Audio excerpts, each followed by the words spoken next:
What is going on, Diablo 2 fans? Dubrunski here, and today's video is going to be my November Q&A. I've grabbed 9 of the coolest questions from last month's video, as well as the community blog post that I put out a couple days ago. I love making these videos. You guys asked me some of the coolest D2, D4 related questions, and I just feel like it's a good way to sort of interact and have kind of like one-on-one conversations with some of the cool questions you guys have. So again, if you guys would like to participate in this video series, let me know in the comment section of this video and I'll grab some of the coolest questions you guys asked me, and then that will be featured in December's installment next month. So hopefully you guys enjoy this video. That being said, let's jump in. So the first question comes from Ho Li Long Wang.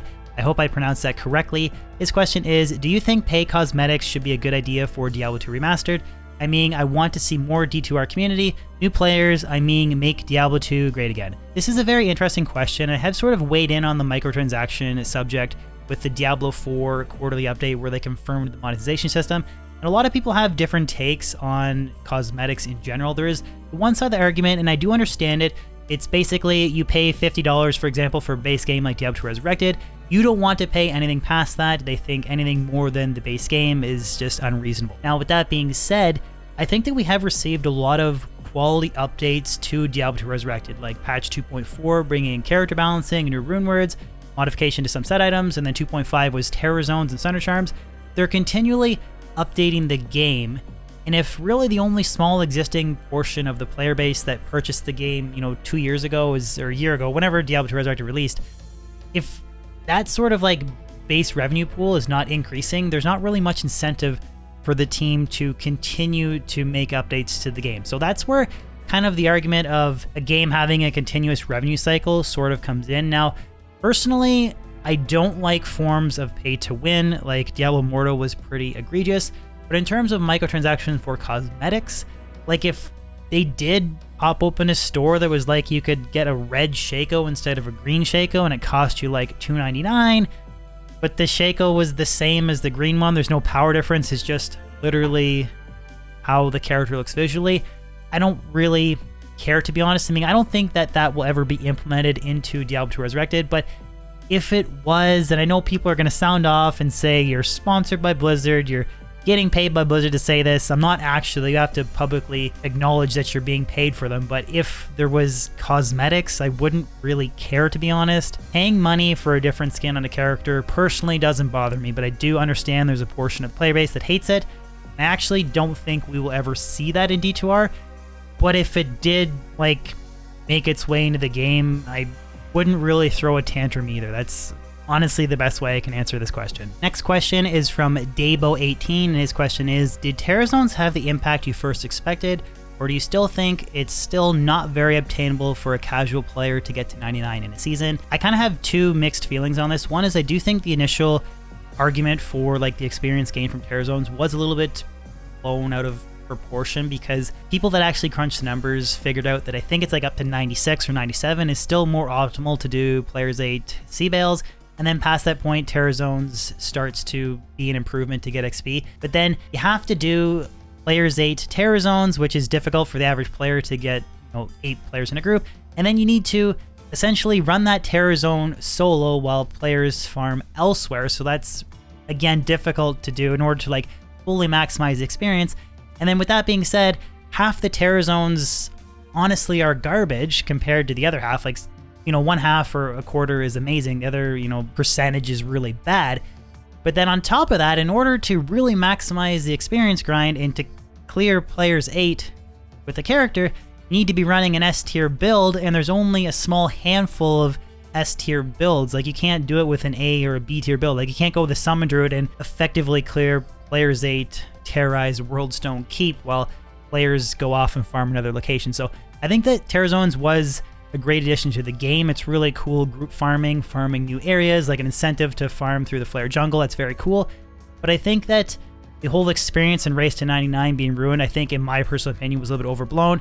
And I still think it's very challenging for the casual player to get to 99. So that's kind of like my impressions of Terror Zones after getting to play them for part of a latter season. Question number 3 comes from Cold Truth, and his question is, will D4 be the death of Diablo 2 Resurrected? And I think this depends on who you're asking. If you're asking the hardcore dedicated Diablo 2 Resurrected group that only plays that ARPG or doesn't really kind of venture out into other games like PoE or Diablo 3 or Last Epoch or Lost Ark, that player base is going to continue to play Diablo 2 Resurrected no matter what. If you ask a player that likes playing modern day ARPGs and thinks the old school, like slamming your, 1, 2, 3, 4 constantly to pot with, the somewhat archaic potting system of Diablo 2 Resurrected, you ask them, they think that Diablo 4 will be the death of D2R. I mean, ultimately, I think that Diablo 2 has a hardcore, dedicated, passionate player base, which is one of the reasons why I have a channel that has more than 100,000 subscribers that's literally focused on making Diablo 2 Resurrected content because it is such a dedicated player base. But I do think overall Diablo 4 will have a larger player base, more players from other genres and like other MMOs and ARPGs, and I do think it will be more successful. Does it ultimately mean the death of Diablo 2 Resurrected though? No, I don't think so. That dedicated player base is going to continue to play Diablo 2 Resurrected no matter what. Next question is from Manus Kong, and I really like this question. It's interesting. Do you think a rumored or craft with teleport charges as a budget substitute to Enigma would be a good addition to the game? I do think that some sort of moderately priced rumor that had like 150 to 200 teleport charges would actually be a positive addition to the game, because I think it would allow players to maybe play with the Summon Necro earlier than what they would, or a Summon Druid, or Foden, or some other character. It wouldn't kind of be funneled into, like, we all know Wind Druid without Enigma sucks, right? If you really wanted to play Wind Druid, you could roll this moderately priced Rumored and have like your 200 teleport charges. You're still gonna have to repair it, and it's not gonna be quite as effective as just unlimitedly teleporting like the powerful Rumored Enigma allows you to, but it will at least allow characters the opportunity, or players the opportunity, to play different character builds early on instead of sort of funneling down that traditional path of like Sorceress, Teleport, Blizzard, and then respeccing to something else once you've obtained the wealth to make Enigma. I do think it would help with initial ladder build diversity, in my humble opinion. Next up, we have a question from Boa, and his question is like walking through a minefield. I'm going to attempt to do that. His question is, what do you think of the idea of instant loot as a way to get players to play together a lot more? This is just such a difficult question to answer because there is a portion of the player base that thinks instant loot is horrible. There is a portion of the player base that hates 8 people funneled around a Diablo kill and then fighting to click to pick up a drop. And there's people that think some form of instant loot means that if Bale was to drop a Shaco, instead of dropping 1 Shaco, he drops 8 Shacos. Now that's totally incorrect, but if Diablo 2 Resurrected was left the way that it is, I'd be totally fine. I'm not advocating for instant loot, but I do think that some form of it would potentially incentivize players to play together more. Like maybe it's some sort of system similar to group play in PoE. Like if you kill a monster, you have the opportunity to pick up that item for 5 seconds or 10 seconds, and then after that duration, then anybody can pick up that item. That would, in my opinion, incentivize players to play together more frequently. Personally, myself, I think there's nothing like more frustrating than if you're playing with a group of like 3 random people for like, you're farming for like 3 hours, and then just like a random jaw drops, and then some 4th player that jumped in for a split second, happened to be a little bit closer to that monster, clicks it, grabs it, exited, just is gone. That is, I think, a frustrating experience in my opinion. Some people will argue that it's not, but I do think that some form of instant loot could potentially have a positive impact on the game. Whether or not that happens, probably won't. I'm not advocating for it. I know people are going to lose it in the comment section, but I don't necessarily think it would be the worst thing for the game. But if it doesn't happen, I wouldn't really care either. I mean, you can always play solo or play with friends as an option as well. Question number 6 comes from Rathine. What do you think are the 3 main lessons Diablo 4 should take from its predecessors to make an amazing game? Okay, so I'm going to pick one thing that it should take from Diablo 1, 2, and Diablo 3, just because you said predecessors and didn't specifically mention like Diablo 2. So for Diablo 1, nailing that atmosphere and just kind of gothic horror feel. Like if you play Diablo 1, I know it's archaic, the graphics are old, walking is very frustrating, but the music and the atmosphere and just making your way from, the church down all the way into the depths of hell, it is phenomenal for building that like tension and atmosphere of just a hack and slash game. I think if they can take that from Diablo 1, which I think that from the footage we've seen, Diablo 4 does look darker compared to Diablo 3. That's a solid lesson from Diablo 1. Diablo 2, I think that meaningful progression of working for items and then just getting that particular item like a Shaco and then just that big elevation of power. It's not consistent. You're not, as you're leveling, constantly getting power upgrades. Diablo 2 is kind of like moving along and then you get like a really nice drop, like a Shaco, again, like +2 skills, mana, big power bump, and then you're kind of moving along and then you get something else, a big power bump. Sort of that meaningful progression that's not like linear, if that makes sense. That's kind of like really good thing about Diablo 2 and its item progression. I think that would be an important lesson. And then for Diablo 3, this one's going to be tough, but I think an implementation of some sort of adventure mode would be good for the game, because I think one of the flaws from Diablo 2 is building a new character and then being forced to do the whole quest line over. If there's a way that you can level outside of the campaign, which I believe they've already confirmed this, that would be a positive addition from Diablo 3. So that's kind of the 3 lessons from the 3 predecessors that I think would make Diablo 4 an amazing game. Interesting question from X1PMac1X. His question is, what changes would you implement for assassins? I wish that traps didn't have a wide range of damage from 1 to X damage. So I would make 2 simple changes to the assassin. The first is I would substantially buff the martial arts skills like Phoenix Strike. I just feel like even with the change that they made, it's still a very subpar build, like max B tier with the best possible gear. I think that you could easily apply like a 30-40% damage buff and then people probably still wouldn't play it. But then in combination with that, I would make it so that negative res works with traps. So if you are wearing Griffins, that's going to work with your Light Sentry and Death Sentry. Those are the 2 changes I would start and then see how that kind of works and if it makes the assassin a more popular character.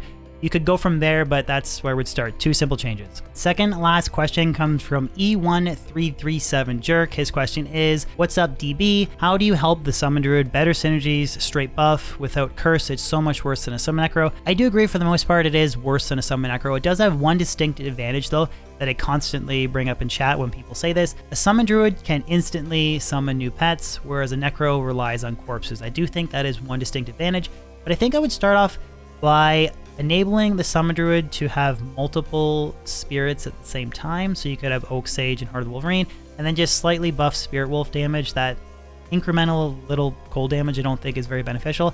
That would be kind of where I would start, because I think a lot of people argue like Wind Druid is just kind of a worse version of a Hammered In.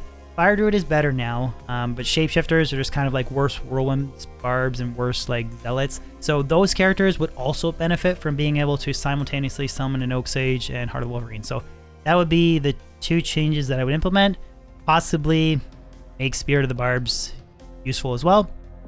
I would start with those and then kind of go from there after testing and playing around for a latter season. So the final question from today's video comes from FC Snipe Show 20. His question is, hey, how do you feel D4 being a smart loot system? Also, can you explain exactly what that would mean based on what we know so far? So again, this is largely speculation. We don't know the full extent, and the game hasn't even actually had an open beta yet, so it is continually evolving. So it's difficult to kind of say exactly what D4 is going to be. But in terms of a smart loot system, that essentially just means that you're more likely to drop an item that your character is going to use versus one that it's not going to use. So if Smart Loot was in Diablo 2, if you're playing a Sorceress, you'd be more likely to drop a Sorceress Orb than you would some other item. Now, it doesn't mean it's cut and dry that every single drop will specifically be for that Diablo 4 character, but if it was maybe implemented something like a maybe 66-33 rule, I don't think it would necessarily be the worst thing, especially when they've kind of hinted at possibly having some form of slightly restricted trading. Again, we don't know, that could evolve, but if it was like 66% more likely to drop like a druid related item as you're playing the druid, or sorceress as you're playing sorcerers, etc., then 33% chance to drop something else, I don't think it would be the worst thing. I mean, I don't think that just replicating Diablo 2 exactly is going to be the best option for Diablo 4. You'd have to kind of play and see, but just start from there. I definitely think 100% chance of getting that specific item for that character would be bad, but if it's kind of dialed back a little bit, I don't think it'd be the worst thing. So that wraps up November's Q&A. Again, guys, thank you so much for the awesome questions. It's very difficult to kind of like narrow down the 50, 100 questions I get down to 10. But again, if you want to be featured in next month's video, let me know in the comment section below of this video. If you agree or disagree with my takes, let me know what questions you have. I'll feature them in next month's video. Other than that, thank you so much for the support. I really do appreciate it. If you enjoyed this video, if you could throw a like on it, that'd be awesome. I'll catch you guys on my next video or live stream. Peace out. Addicted to the